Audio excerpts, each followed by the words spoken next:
We're back with another episode of the Bigger Than Me podcast. Here is your host, Aaron P. I sit on council for my community, Chilwaco First Nation. We face unique challenges as an Indigenous community. We're dealing with the municipal governments, provincial governments, and federal governments. That's why it's such a privilege to be able to speak with like-minded leaders who face similar problems. I'm speaking with an individual today who went from struggling with addiction to running for chief for their community and leading their community.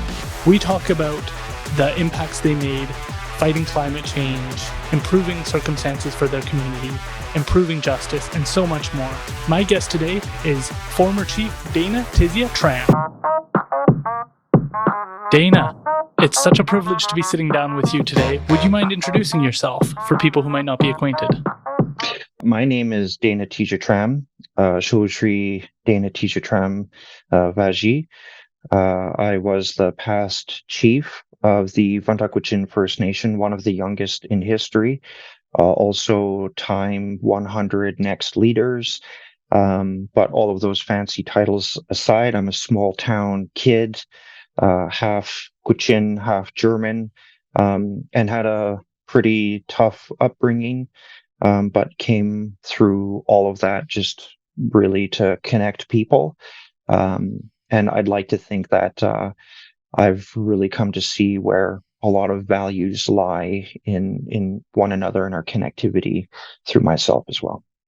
Could we talk and start with you as a young person? You've been quoted as saying that you were a failed student, and part of that was on you, and part of that was on the school system. Could we start there? Definitely. What would you like to know specifically? What were the challenges you were facing? Why did you feel that you were being failed and that you weren't succeeding? Well, it's pretty grim, kind of a trigger warning for your listeners, but I suffered a lot of abuse at a very young age. It started when I was 4, but I suffered mental, physical, and sexual abuse. So, at 12 years old, I was sleeping with a knife under my mattress because of my mother's boyfriends. And that was the way that I could go to sleep. But not only that, on top of that knife, I would tour my old house when I lived with my dad. And I would specifically go over every inch of that house so that I wouldn't forget it, which is really a symbol of my childhood and my lost innocence. So when I went to high school, grades were not at the top of my list of concerns. It was about keeping face because I had to hold so many secrets and really deal with adult situations as a child. And then when going into grade 8, high school, that's where the pressure went up. And my stepfather committed suicide when I was grade 7. And being in a small town, the whole town knew about it. So, when you go through the hallways, that everybody knows. It's kind of like my secret life got publicized, and that was really difficult. And at the end of the day, I really wanted love, but I had to settle for fear. So I became the scariest person in high school. And by grade 8, I was doing cocaine, drinking, and selling marijuana and stolen cigarettes out of my lockers so that I could eat microwave burritos from the local store, and ran away from home and was living in a flop house, a drug dealer's house. I was living under their stairs. So that was my reality. And none of the other kids going to high school had to deal with that. And how the school failed me is there were some teachers that knew, and they really tried to get on my level. And like I had an English teacher, Mr. Austin, one of the greatest people I've ever known in my life. And he would engage me in English class, like, what's the better album by Pink Floyd? Is it Dark Side of the Moon or The Wall? And I would vehemently argue for The Wall. But now I agree with him, and it is Dark Side of the Moon. But then I had other teachers like Mr. Lay who just, threw their hands up and said, why do I even bother with you? You're just going to end up in prison. So it was my first real introduction into institutions of our society. Did you have hope during this period of your life? No, no, I figured I was going to be dead by 30, and I was okay with that. And I lived life like that for quite a while. What point did you start to be able to pull yourself out of this circumstance? That's a very interesting story. That was when I was 16 years old. By that time, I had climbed the rings in the drug world. And me and a friend were the ones who brought ketamine to the Yukon, Special K. And I was high for 2 weeks. But again, I was semi-homeless. I was breaking into apartment buildings to snort lines off of their washers and dryers at 4 o'clock in the morning. Talk about depression. But yeah, I overdosed one night. And long story short, I had an out of body experience. I felt my body leaving my physical body. And all of a sudden, this voice just spoke in my mind. It just said, "No, Dana, you cannot die. Your wife and your children are waiting for you, and they need you." And I just had a moment to think, like, what the hell was that? And all of a sudden I started breathing and I snapped back into my body at 16 years old. And I remember thinking to myself, I thought about this experience, this esoteric experience for weeks. What is this? Like, it was obviously oxygen deprivation, or was it spiritual? You know what I mean? Like, was it a hallucination, or was it spiritual? But one thing that it did is I never looked at myself as a father before. And that's where things started changing. You know, my friends were so violent that same summer. They beat one kid up so bad that my buddy was in jail for 6 months just to see if he was going to survive or not, and to see if he'd be charged with manslaughter. And I thought about that kid in the hospital with, punctured lungs and broken ribs. And I thought, he's going to be someone's father. I thought about my own father getting, messed up like that. And it hurt me to think about. But he is someone's father. These people that we hurt, they're somebody's son. They're somebody's father. And I looked at other people like that. And I looked at myself like that. And that's when I knew I had to change things. But I didn't know how. And it took me years, but I wanted that change. And that's why it happened eventually, because before then I was just marching towards my death in a numb sort of way. They say that things are darkest just before the dawn, and it seems like this was that glimmer of hope, this idea that you could be something different than you were. Absolutely. But there were many of them. I would love, to tell your audience that, after that, the credits rolled and there was a happy ending, but there was many more challenges. I survived a suicide attempt at 18. I recently just came out of a near-death experience about 4 weeks ago. I survived a brain infection, and it keeps going. But here's the main key. I've heard it said that a realist is actually an idealist, because we need to aspire to something greater to ourselves. And when we do that, we land at being a human being. But when we just say it is what it is, we land at less than a human being. And what that means is we need to aspire as something better. Like, for instance, as a young Indigenous man, Canada is a very difficult idea. I didn't stand up for the Canadian anthem for years once I found out about residential school and my family's involvement. But what changed is when I decided and realized that I can't speak to Canada's past, and I'm not standing up for Canada's past. I'm standing up for Canada's future. And all those racist people out there have children, and the real estate in their minds. I'm going to get to the heart of Canada, and I'm going to change it from the inside out. So nationalism, Canada, how can it teach when it doesn't practice what it preaches? And it's not that Canada falls short, because it does. It's what Canada aspires to. Do you see what I mean? Yeah. It's that aspiration that means everything. It's not about failing. It's not about success. It's about aspiring to being more. That's That's everything. That's incredible. They say, and it's so easy to say, that God or the Creator doesn't give us more than we can manage. That's an easy thing to say. It sounds nice on a card. Do you believe Mhm. that it's true? Here's what I believe. My brother-in-law was out hiking in our territory, our traditional territory. There are 250 people that live on 55,000 square kilometers. You can see our traditional territory from space. And he was out hiking among our lands by himself. And he found this beautiful cliff. And he sat down on this rock and was looking at the scenery. And he looked down at his feet and saw all these rock shards. And he realized that our ancestors sat at the same place making arrowheads. And it was just like this synchronous moment.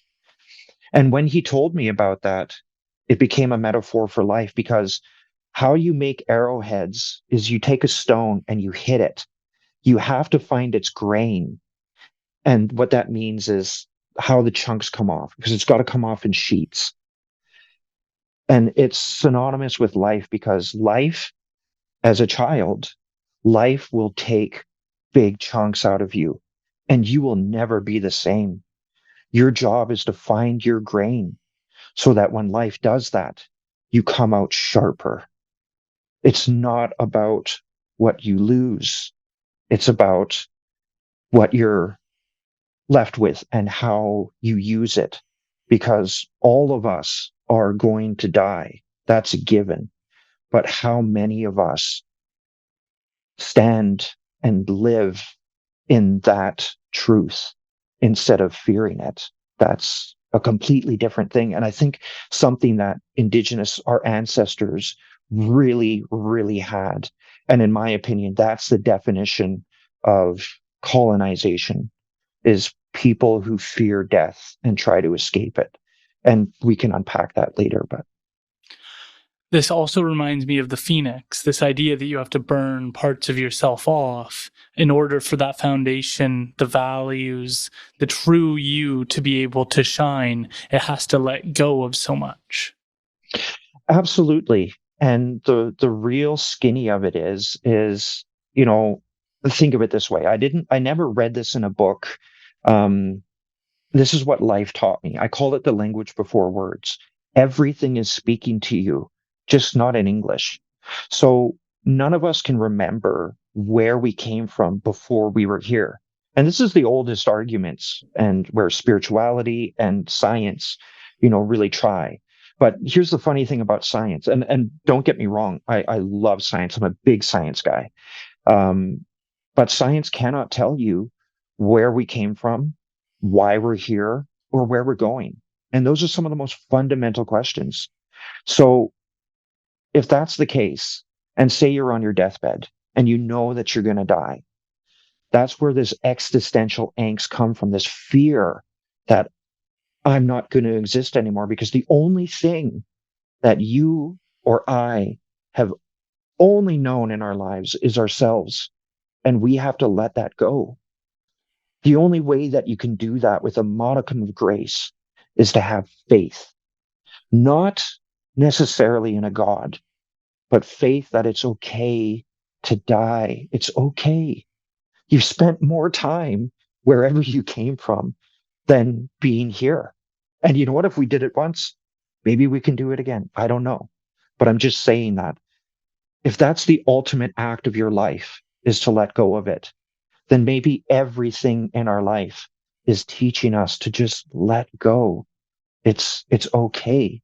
And love has already won, because out of non-existence, we found a way to be here and share with one another. And whether that's true or not, it helps me to feel the sacred nature of existence. And that's worth more than a tailored suit jacket. On this journey, as you come out of some of the darkest periods, I'm wondering, when did you start to develop this perspective that you are a link in a chain, that things had happened prior to you that had impacted you? If you think of Indian residential schools, if you think of the things that happened previous, when do you start to see that you're a node in the network? That's a really great question, and I've got a very specific answer for you. It was when I was 25. Long story short, at 19 years old, I knew I was going to die. I was I was in a very deep addiction with crack cocaine. And so I jumped on a plane, went down to Vancouver, sobered up off of drugs, but I still drank like a fish. But anyways, at 25, I had fancy clothes. It was, hipster era. I had skinny jeans and, a vintage leather jacket. I had my own house. I had an incredible job. I had everything that you would want, but I'd never been so alone. The city is I'd never been surrounded by so many people and felt so alone because, in small villages and small cities, like you grow up with people, you know them since kindergarten, right? And your cousins and like just all this stuff. But down in the city, you're just meeting new people all the time. It's like a revolving door and it gets really tiring after a couple of years. Um, so here I am in this depression and I don't know what to do. And um, it's hard to describe, to articulate really what that depression was. It was like I didn't have value, that nobody really knew who I was. And I didn't really know who anybody was. We were just these clothes and just these, projections of ourselves. It was kind of fake. Um, and my grandfather, they call him Old Peter Tizya in my community of Old Crow, Yukon, which is 80 kilometers north of the Arctic Circle and 60 kilometers east of the Alaska border. It's the most northwest settlement in Canada, so that means it was one of the last that was touched by colonization. So anyway, my grandfather was born to candlelight in a wall tent. And I'm the first generation born outside of Old Crow, and some of my aunties and uncles were born in the bush. But the elders say that he would be the last of our people that dog team from Dawson City to Old Crow, which is like traveling on dog sled across the same region as France. And it took him 3 months. And when he came to Old Crow, he had more than he left with because he had to set traps the whole way and then turn around and collect all the food to feed him and his dogs and then go. And that's how so he basically did it 3 times because he had to go back and forth through all those mountains. And I thought about it one day and I really felt like I was small in his shadow because I couldn't do that. And I felt the loss of knowledge between him and me. But what that helped me feel was that I was not alone. And through my people's stories and my culture, which go back 30,000 years, some of the stories I hold are back to the Beringia time in Yukon, or what was known as Chugaihan to Chukayutai, which was the first man that came to these regions. And being linked to all of those stories, I realized that I'm not alone. I'm actually this little this little sprout on an old twig attached to an ancient branch that's attached to a prehistorical tree with its roots to the heart of the earth. So through my culture and through my people, I could connect to the land, even though I was in the city. And it was like spiritual and mental chiropractic. My spinal cord snapped into place and I was in line with all of my ancestors. And that's when I realized that my voice is not my own, that my people carried this voice across our lands for thousands of years and it was gifted to me, but it's the inheritance of my grandchildren. And that's when I was able to not just be me, but be part of something bigger, if that makes sense. So my culture saved my life. It does. And it sounds like you make this comment that you had that things were going well, but that you were empty inside, and that this filled that hole. And it seems like so many people have no idea who their great-great-grandparents were, or no idea what happened to their family members in the past. It's all about them today, and that we're missing this piece in so many people's lives. So, and you're exactly right. And I see this as one of the biggest problems in the world today is that, they say that fire and soap are the most important inventions of man. Fire unlocked new nutrients and minerals that allowed our brain to evolve and grow higher executive functions and build upon the prefrontal cortex. But one thing they're missing is storytelling. Storytelling is um, one of our greatest technologies, even science. It's just a story in the sense that science doesn't purport itself to be true. The point of science is that it cannot be disproven. That's the point of a hypothesis. You come up with a hypothesis and you do everything you can to disprove it. Science doesn't say that it is the be all, the alpha and the omega. Science is very healthy in checking itself, right? And so it's this new form of storytelling. But storytelling is this framework in which we contextualize our experiences. And for your listeners, I highly recommend Joseph Campbell, who, went around the world. He was like the Noam Chomsky for linguistics, for legends and culture. And one thing he wrote, and he studied cultures around the world, and he said legends and fables, and I'll say this slowly because it's really to pick apart. He said that these legends and fables around the world are not ways in which man seeks to quantify and understand his environment, but rather to identify and participate in the rapture of it. And those are fundamentally different things, because Western perspectives teach us to analyze, that we are separate from creation, but we are to analyze it. And we put it in formaldehyde jars and we label it. And that has its uses.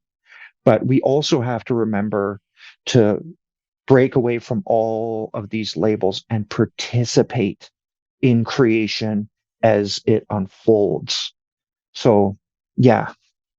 That reminds me of the concept that you cannot derive an ought from an is. That you can't just look at things from a third-party perspective and ever think that you're going to understand them, that there is something to actually experiencing it. You could study dance your whole life and the journey of how dance has evolved, but until you start dancing, you really don't understand the benefits and the connection that it brings. Even studying love, you could have this fertile understanding of what love is and look at it, but until you feel it, you have no idea what you're talking about. I really appreciate that, because let's take a look at archaeology and the study of societies, right?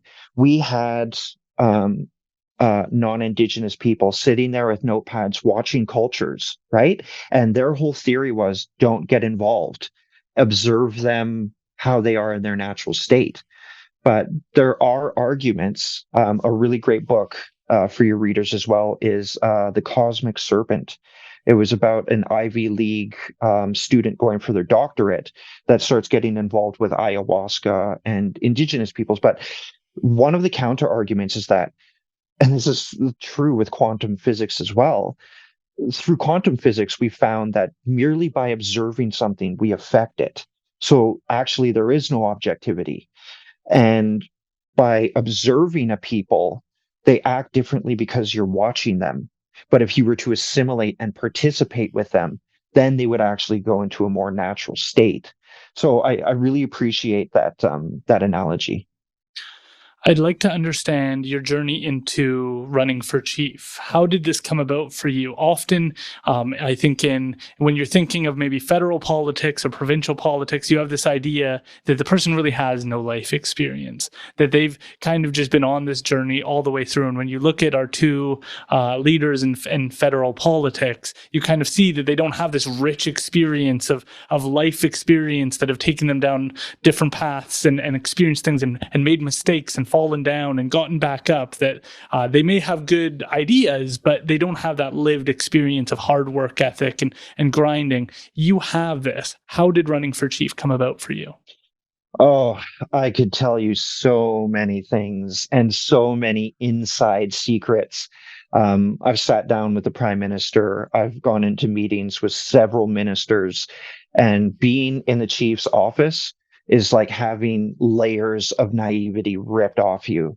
The things I know, things that I'll never be able to tell anyone because I really, really value confidentiality.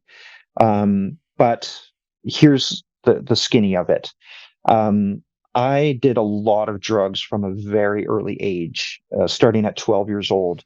By 13, I remember taking an eighth of magic mushrooms, psilocybin. And at that same time, I was first getting into quantum physics through Schrodinger. Um, lots of lots of cocaine and alcohol and marijuana and LSD and all of these things. But I did a lot of reading as well on Japanese philosophy, Miyamoto Musashi, the way, karate done, taekwondo. Do means the way. Um, and actually, Kung Fu before was known as Wushu, which is about movement. And it's actually about the mind, moreover, than the body, because the body follows the mind. Then through, so all of this big stuff. And I was really anti-society because, make a long story short, science was my parent. The people who were supposed to be looking after me didn't have the tools to do it properly. Don't get me wrong, my mother loved me unconditionally, and I knew that. But I was also put in, you know, um, irresponsible situations by all the adults in my life, except my father, who wasn't in the picture. So I read about history. I read about the history of law, the history of society, civilization, money, which is a really interesting one. So I was vivaciously reading all of this stuff, and none of it's really good. History is littered with genocides and just like insanely bad things. And so I looked at society today and I'm like, it's all built off of blood. Everyone's full of it. And here's all these adults trying to tell me how I should act and be when our country is not like that. No country is like, it was all gross. And so I, growing up, had this mindset that the world needed to burn and that society was just this cancer. But here's the interesting thing. People don't really understand this, and this is actually quite important for the maturity of these ideas. When I was living in the city, I had these group of friends who came down from the Yukon, and they're like, Dana, they were these punks, right? Ripped jean jackets, listen to Rancid, all this stuff. And they're like, we want to go to this punk shop. Bring us there. And I knew where it was, so I brought them. It was called Adrenaline. It used to be on Granville Street back in the day. And so we went there, and it was this like 2-story shop of like punk clothes. And I mean, I watched old punk documentaries with my cousin where there was like punks having sex in the alleyway that were like, putting safety pins through their ears, and just like really old punk, like the Cramps and that kind of stuff. And I looked around, and punks used to make their own clothes. And there were these punk friends of mine shopping around.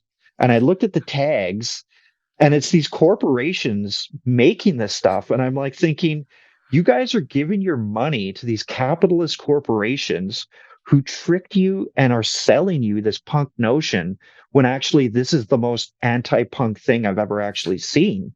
And I realized, I'm like, wow, capitalism is super tricky. It's selling you your own bullshit, excuse my language. And I was like, wow. So what I'm trying to say is, actually, my mind began to flip, and the most punk thing that you can do is get involved. It's so easy to sit on the sidelines, and everybody has something to say about Trudeau, you know But wouldn't it be so convenient if all of our issues were a prime minister's fault? His job is impossible. What are you doing? Did you vote in your municipal politics? Are you, recycling? Are you informing yourself? Or are you just consuming? You see what I mean? Why give our power to a leader or an international negotiator at COP on climate change? Why are we giving our power to these people and then blaming them for everything? What are we taking responsibility for? What happened to our neighborhoods? When did we lose our fight and become so docile? Don't throw around conspiracy theories on the internet. Get up, make a garden in your front. That's punk. Vote. Hold your politicians accountable. Like, learn about how laws are passed. We actually have a lot of power.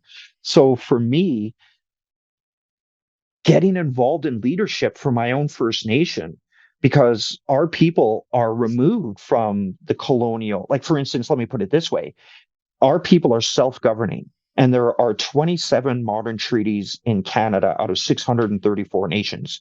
Now, these modern treaties can have provisions for land claims or self-government. Some of them have both. And self-government, we can govern ourselves. Land claims, this is our land. But the Yukon territory has 11 modern treaties that have land claims and self-government. It is the highest modern treaty jurisdiction in the world with First Nations, and there's only 40,000 people that live here.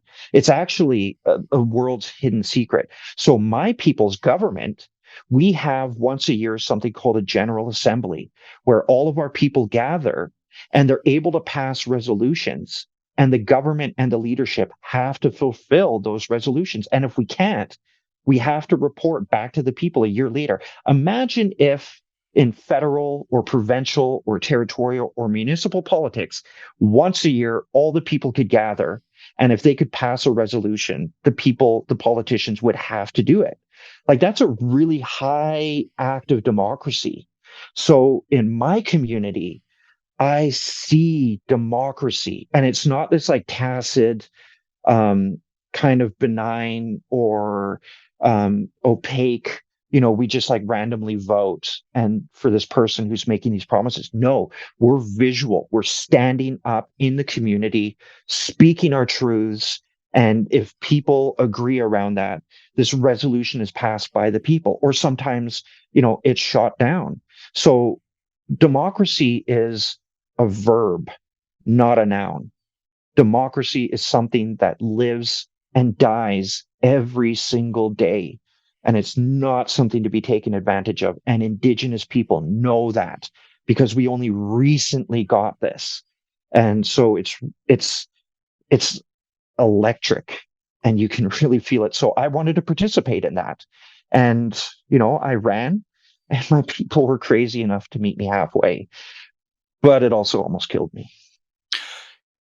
Before we get to what you just said, what were those early stages of running like? Did you have a vision in mind? I ran for council and chief for my community, and the one difference that I saw not growing up on reserve was that one of the challenges is actually having a vision and saying, these are some of the hallmarks of what I'd like to deliver. And this would be somewhat different. In my community, people often, unfortunately, vote on last name. And they go, oh, this is the last name I recognize, so this is the person I'm going to vote for. And it's not about ideas. So when the next election cycle comes around, it's the same last name, and you don't know whether or not they've accomplished any of their goals. And so I said, you know what? I'm going to treat this like it is a municipal election. I'm going to host all candidates meetings. I'm going to show up. People can ask me what I'm going to do. I'm going to tell them what I'm going to do. And then in 3 years, I'm going to say whether or not I delivered or not. And if I didn't deliver, I'm going to tell them why, or what mistakes I made, or what I didn't realize, and actually create that democratic process where people can hold me accountable. What was your mindset running for chief? Absolutely good for you. And that was one of my main things, was accountability. I was not only one of the youngest chiefs, but I was the first chief born outside of Old Crow. Well, really from Whitehorse. We did have a chief that was born in Inuvik, but that's still like pretty much Arctic Circle. But I was the first chief from Whitehorse, and I'm half German. Like I'm visibly white, right? So one thing that changed it is, like you said, the last name, right?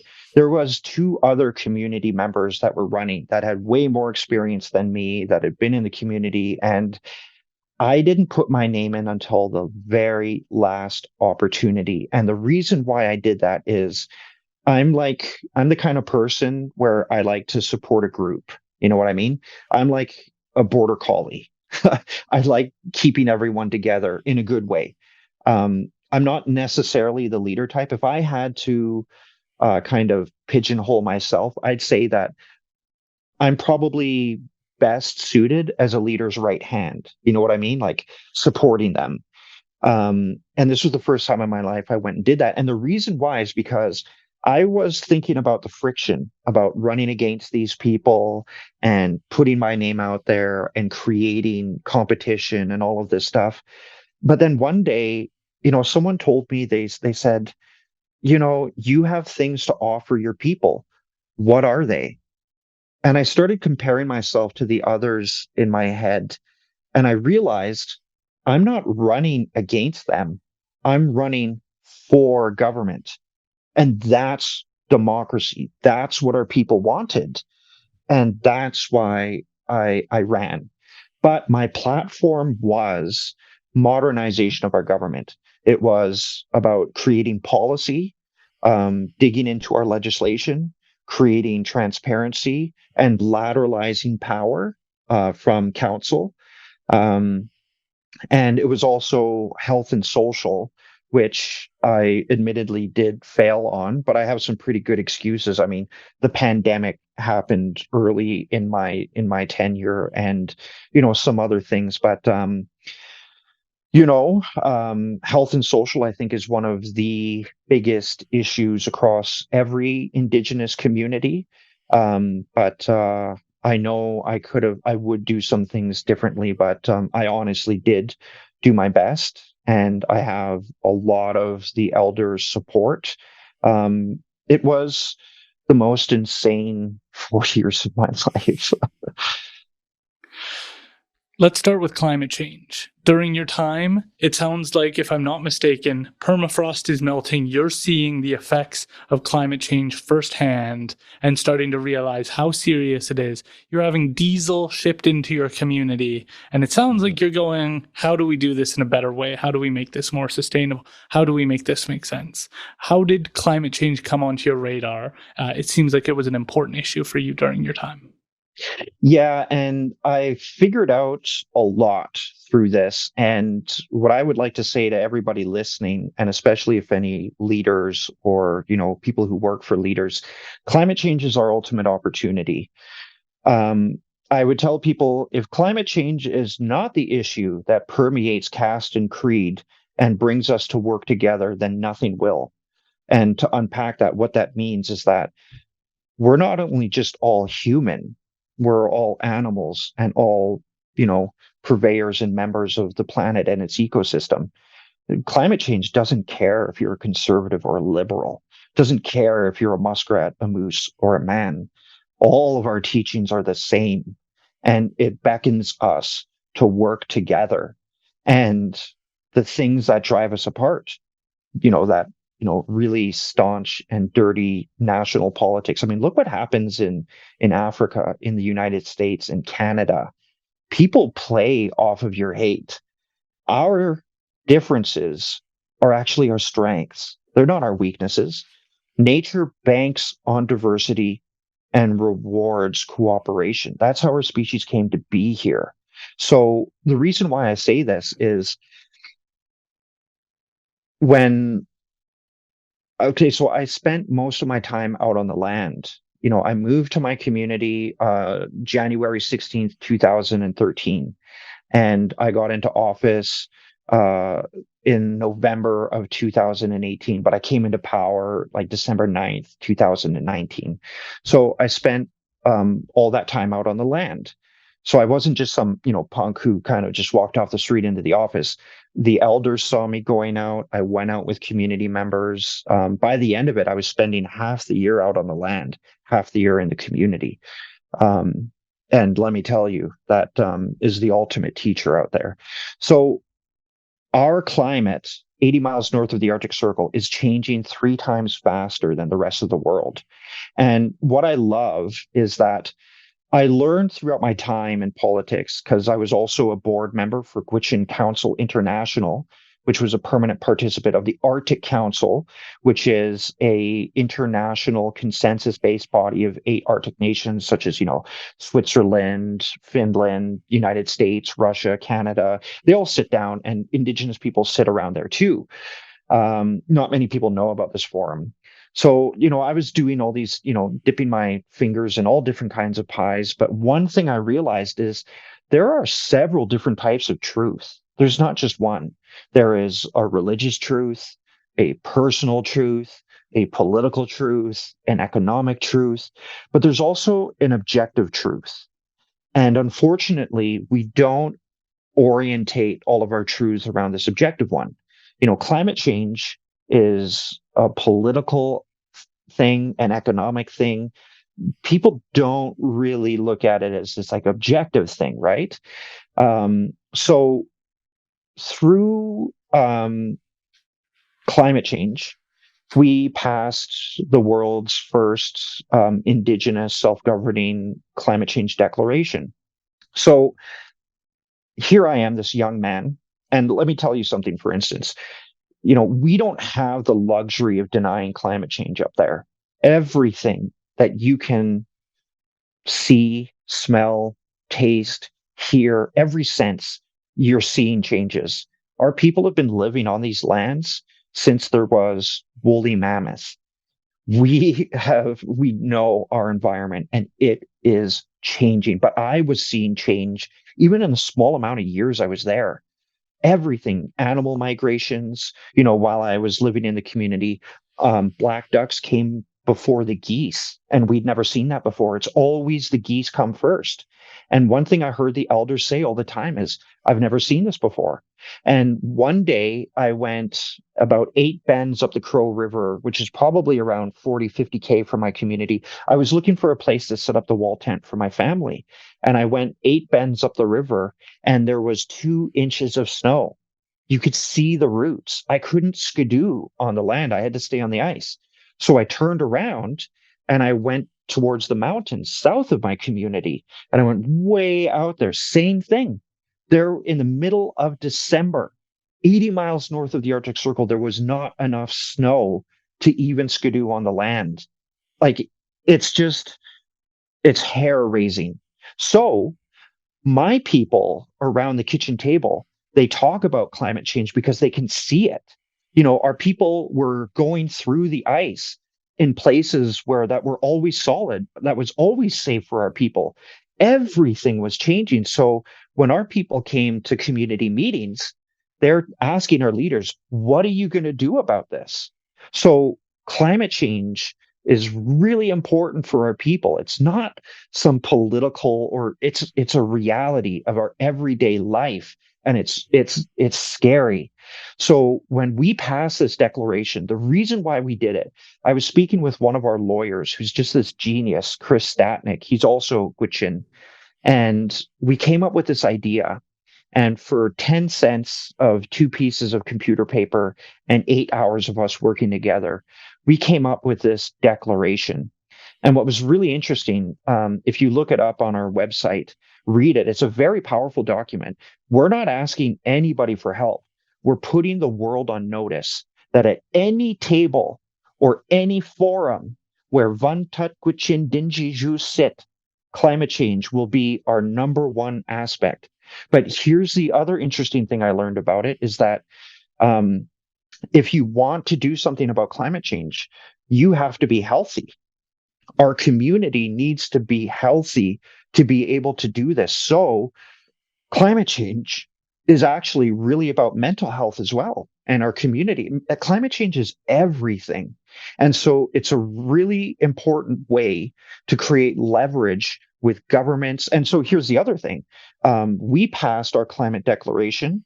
which created like international waves. I mean, I had people from the parliament in Australia calling me, and it actually put Yukon government, the Yukon territorial government, in our shadow. And they, 6 months after us, passed a climate declaration. So did the Parliament of Canada. International Indigenous organizations used our declaration. The municipality of Whitehorse passed a climate declaration. So all of a sudden, we were able to use these mandates. City of Whitehorse has a climate declaration. Canada has one. Yukon territorial government. So when Vuntut Gwitchin government wanted to do something, we would pull the string. Like you declared a climate change emergency. So let's align on this and let's get some funding flowing and let's do something about this. We built a 2,100 bifacial photovoltaic solar panel system that displays 24% of the community's energy. A village of 250 people built a solar farm where we could shut electricity, the diesel generators off from early March to late September, which was the equivalent of taking 250 vehicles off the road. It's monumental. So the real question is, if a village of 250 people can do that, then what is the rest of the world doing? That's very powerful. And that's politics. That's fascinating. I also want to talk about justice. At a period, you were involved in requesting a public inquiry over Christopher Russell Schaefer. And this continues to make news, at least in my world. I work as a Native court worker, and I work to try and understand these issues in a deeper way because it highlights this very complex challenge of banishment from First Nation communities to protect the victims with this idea that this is their community.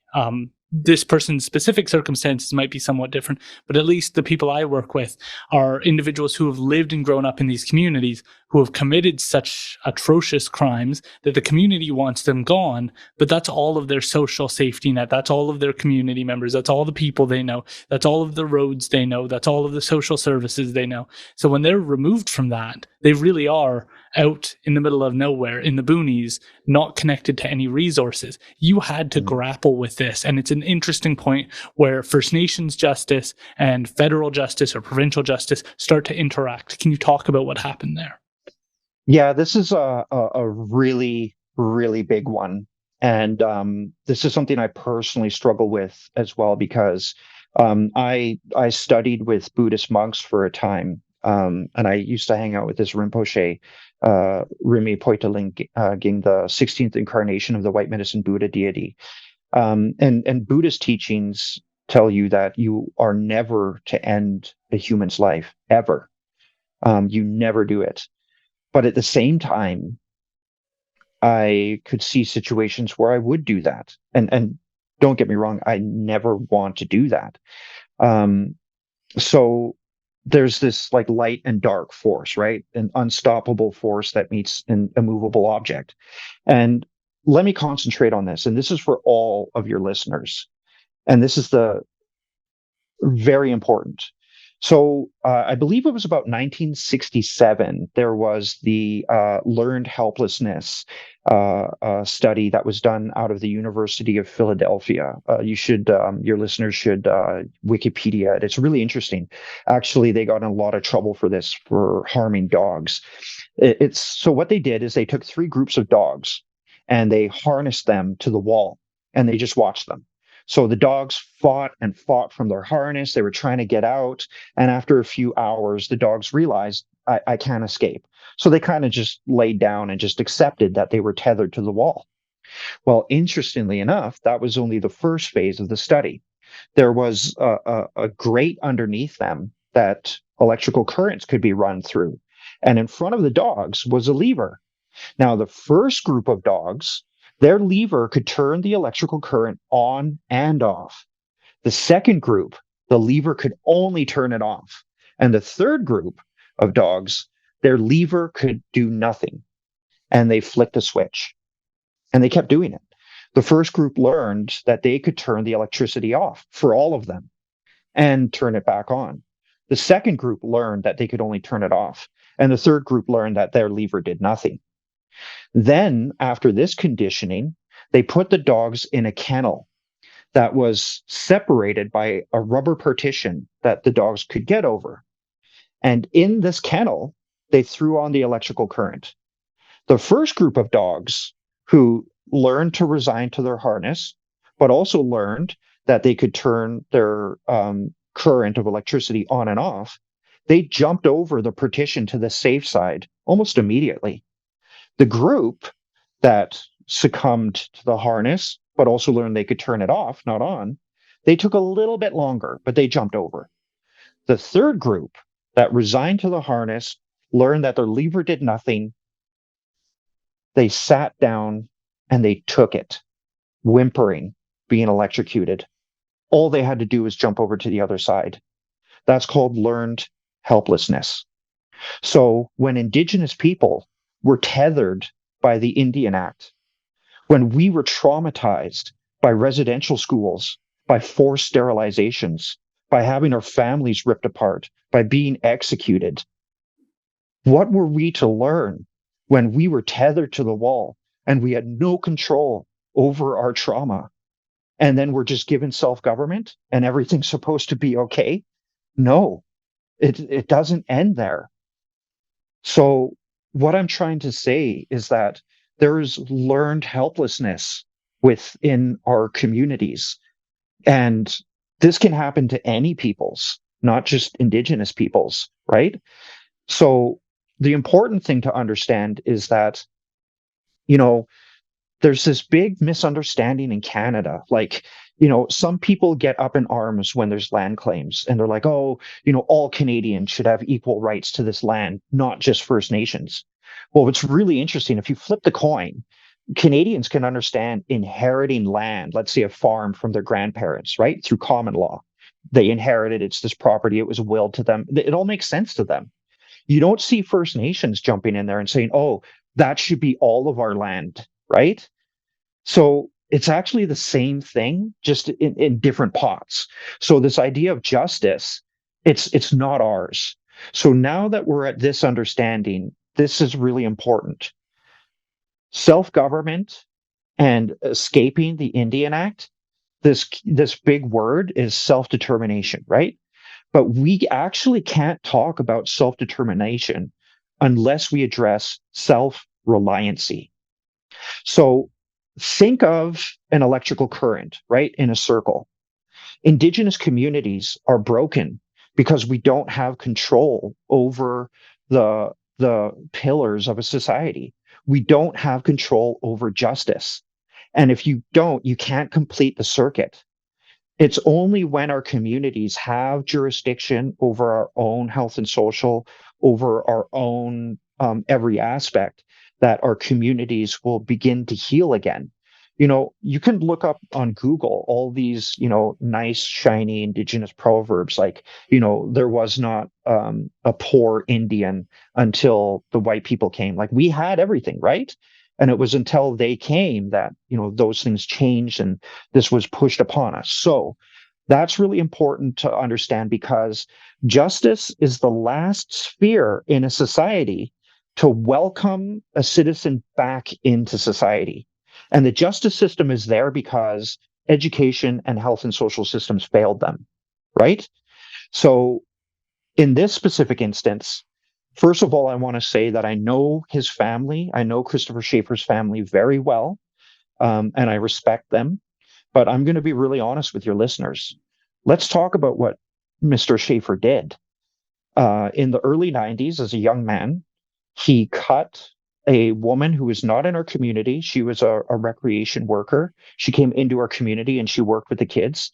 He cut her phone line and forced his way into her home and tied her up and proceeded to rape her over 2 or 3 days. So he was put into prison for about 20 years and then was released and tried to come right back to our community. And the reaction from our people was visceral. We held a community meeting. Men said that they were going to kill him. Women said they would never come out of their houses. Like this was, think about like people that are carrying trauma as like a mousetrap that's ready to spring. The whole community was going off. Like it was just one big trauma response. And we didn't have the judicial systems to deal with this. And this also came to a head at the end of my leadership. And I can tell you, um, I I burned a lot of bridges. The commanding officer of the RCMP, Scott Shepard, I know that I angered him. I know that I angered the premier of the Yukon because I spoke to him, and I angered the chief justice of the Yukon as well because I called them all out.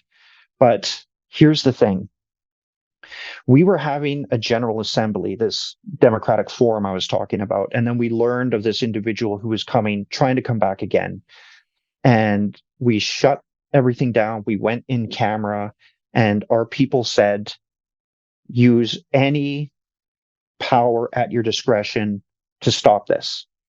So what we did is we declared a state of emergency. And what that does through our umbrella final agreements and self-government agreements, we have the ability to infringe on people's inalienable rights. What that means is like you're basically Canadians, your charter rights, right? You have the right to not be discriminated. You have the right to travel freely. Well, in an emergency, it's almost like martial law. We do have the ability for 90 days to infringe on those rights.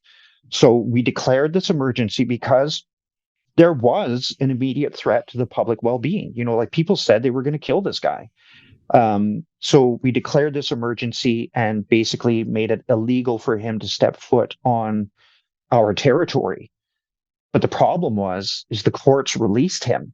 So to Canada and Yukon's judicial system, he was a free person and he could do what he wanted. And it's illegal for the courts to discriminate on him.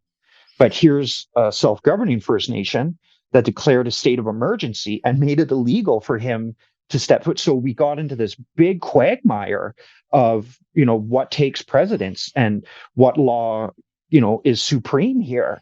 And I actually flew down to the courts in Whitehorse where this was being determined. And this was really hard on his family. You know, he became national attention. But at the end of the day, I had no choice in the matter. My community spoke, and that's who I listened to. So, with all due respect, you know, I may have hurt the premier and all these people's feelings, but your feelings do not trump our people's voice. And so, I guess what the big lesson in all of this is that this is what happens when our people's tools are taken away from us. And this is what happens when a colonial justice system forces its idea onto us. Because, you know, you can think of it this way, for instance, you know, some people still go out and buy vinyl because it's a better sound. It's analog, right? Digital is like this barcode. And the nanoseconds that the sound is not there, your mind fills in, which makes it more crisp. So there's digital and there's analog. Indigenous peoples are like analog. We're very much about community, very much about like cohesion and relationships. Whereas the non-Indigenous society, mainstream society is like digital, right? It's not about relationships. It's about like, you know, filling in these like labels and these, you know, these things. It's not about people. It's about the system, right? And the system has to prevail. So we see this, you know, unstoppable force meeting an immovable object. And you see this diaspora of ideas stemming from these fundamentally different world perspectives. Now, here's the good side in all of this. And what's, you know, unendingly frustrating for me is I actually see where these two systems belong to each other and connect. And I really believe that the future is melding the two, because colonial systems work very well at what they're built to do. The problem is that they don't have human principles to guide them. You know, money is not evil. Evil is evil. Money's just this tool. It's just like the gun, right? If you use the gun to decimate a buffalo population, for instance, it's not good for anybody, the environment, anything. But when the gun came to my people's hands, we actually strengthened the animals in our area. And that sounds interesting to your listeners who may not have indigenous experience or hunting experience. And I'll quickly explain it that, for instance, when we're out hunting, like let's say if you're trapping with, let's say, a rodent like marten, right? We look for marten that have scars or tufts missing from them. And what that tells us is that the area is overpopulated and the males are fighting with each other over territory. So that's where we trap and that's where we hunt. And we thin the populations out a little bit. And they live better and we live better. We don't over hunt or over trap that area. We look for the areas where the plants and animals are telling us that there's a real plethora or a real abundance of something. And then we only take what we need and we move on from there.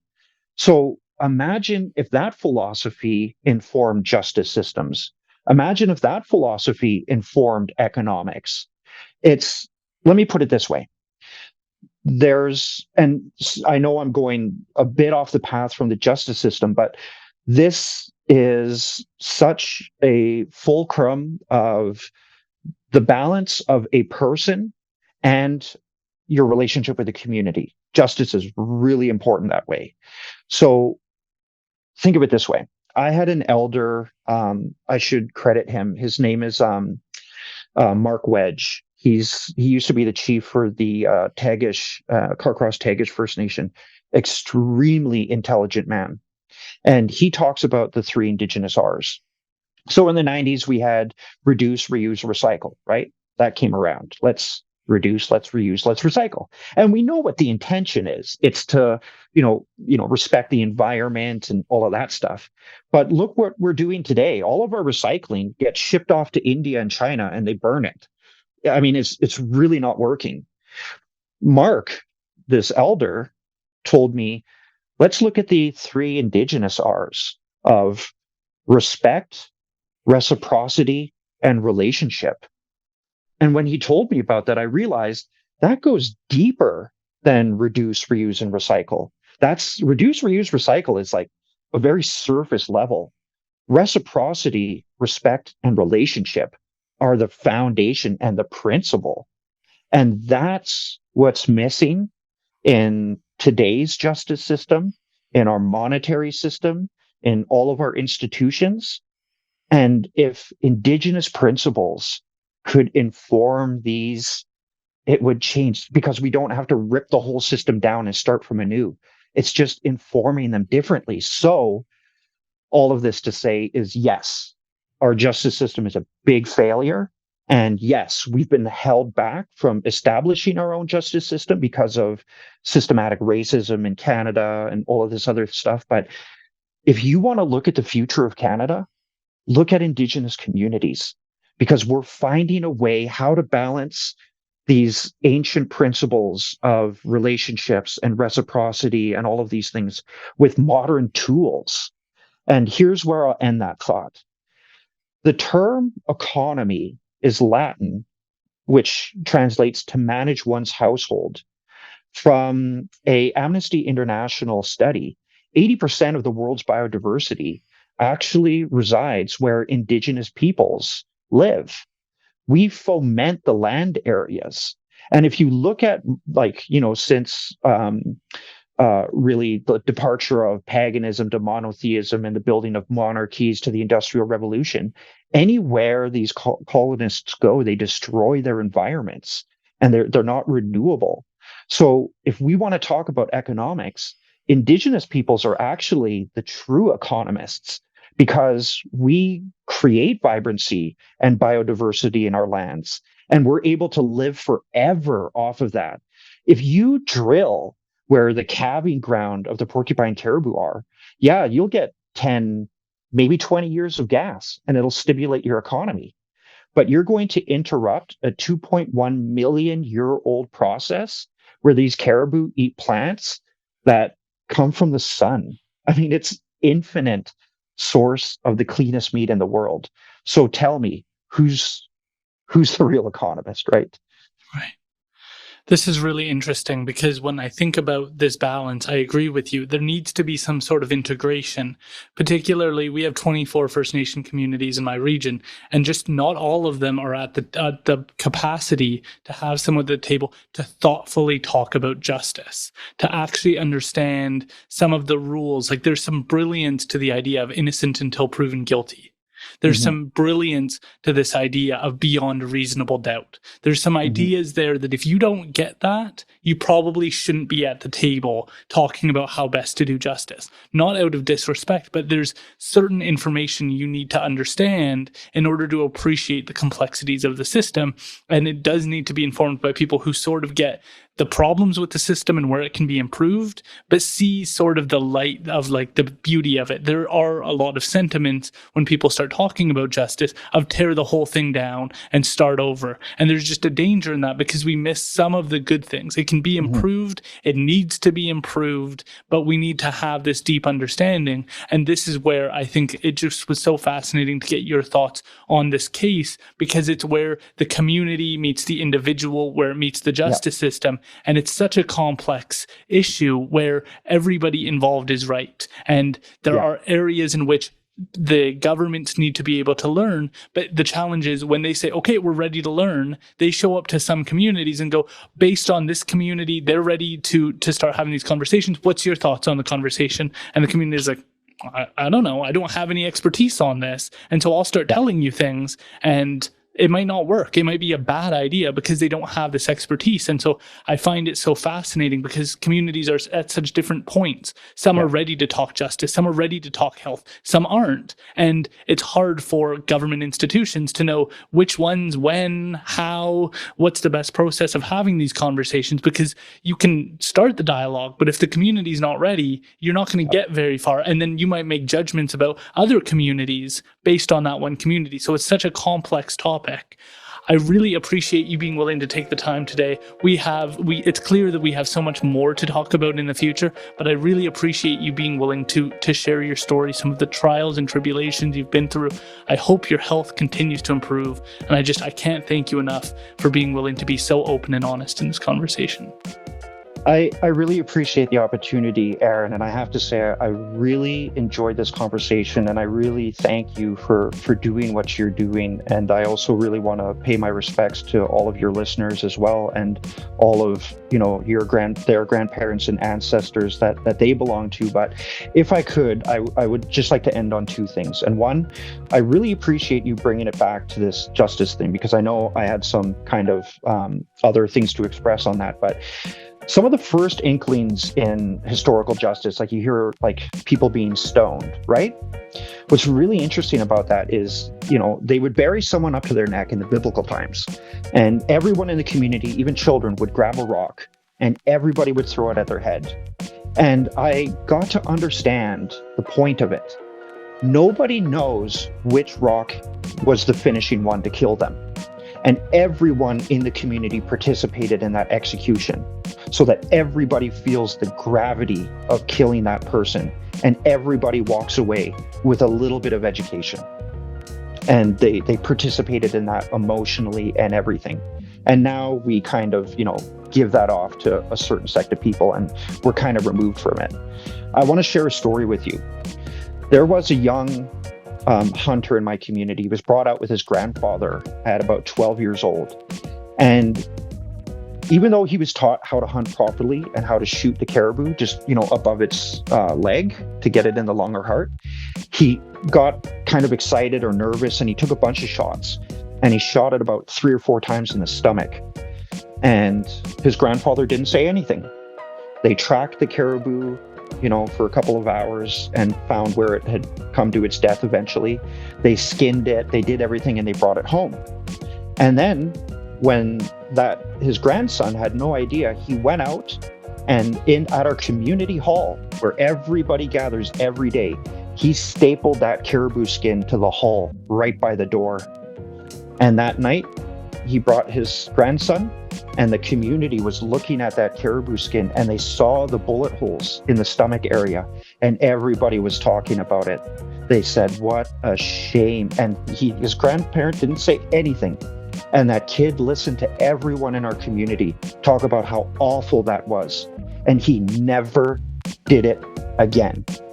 And I just want to say that what's really interesting about, and one of the things that Indigenous people can bring to justice is a framework that can be embodied by families and bestowed by families.